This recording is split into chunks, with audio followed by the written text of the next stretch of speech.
کہ الا بذکر اللہ تطمئن القلوب، اللہ کے ذکر میں دلوں کا سکون ہے۔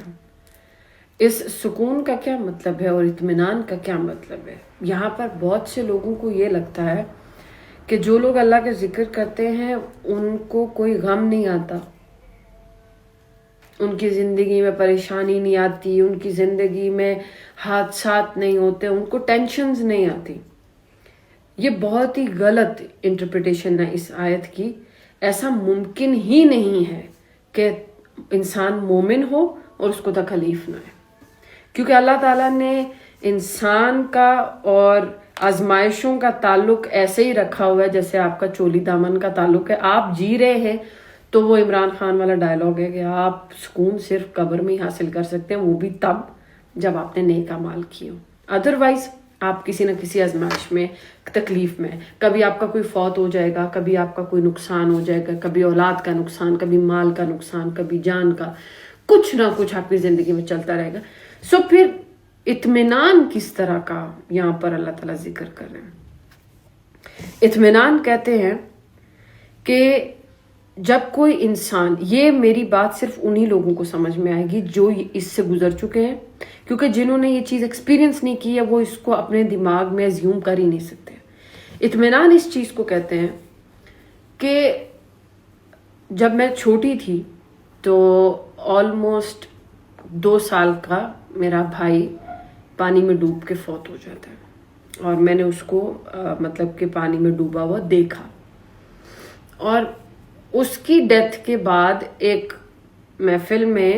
ایک قاری صاحب کے، پتہ نہیں وہ کوئی مولوی صاحب تھے، کوئی مفتی صاحب تھے جو میرے ابا کے دوست ہیں، اور وہ ان سے کہتے ہیں کہ مجھے بڑا افسوس ہوا کہ آپ کا بچہ فوت ہو گیا، اور میرے ابا ان کو رپلائی میں یہ کہہ رہے ہیں کہ میں تو صبر میں ہوں، میں تو پرسکون ہوں، میں اس تکلیف کا بدلہ اللہ تعالیٰ سے آخرت میں لوں گا، یعنی جو میرے دل کو درد پہنچا ہے اس کا بدلہ میں اللہ سے آخرت میں لوں گا، لیکن میں صبر میں ہوں، میں اطمینان میں ہوں۔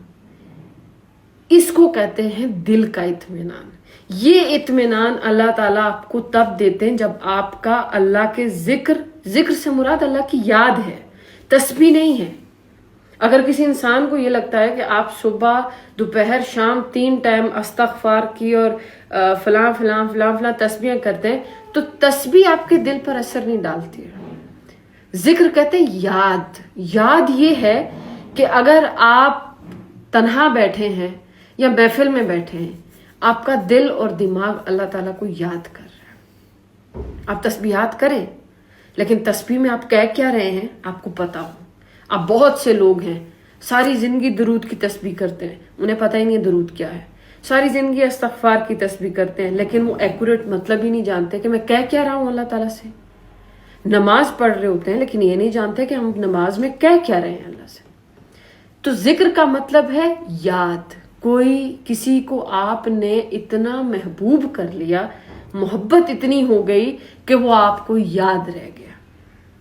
کوئی نہ باقی رہے مجھ میں، صرف اللہ ہو۔ تو آپ کو جب اتنی کیفیت کریٹ ہو جائے گی کہ آپ اللہ تعالیٰ کو یاد رکھنے لگ جائیں، یہ والا ذکر جب آپ کرنے لگ جائیں گے، آپ کے ہر معاملے میں، آپ کی زندگی میں ہر پہلو میں اللہ اللہ اور اللہ ہوگا، تو پھر آپ کو اللہ تعالیٰ دل کا اطمینان دیں گے، اور وہ اطمینان ایک کیفیت ہے جو آپ کو زندگی کے ہر پہلو میں محسوس ہوگی۔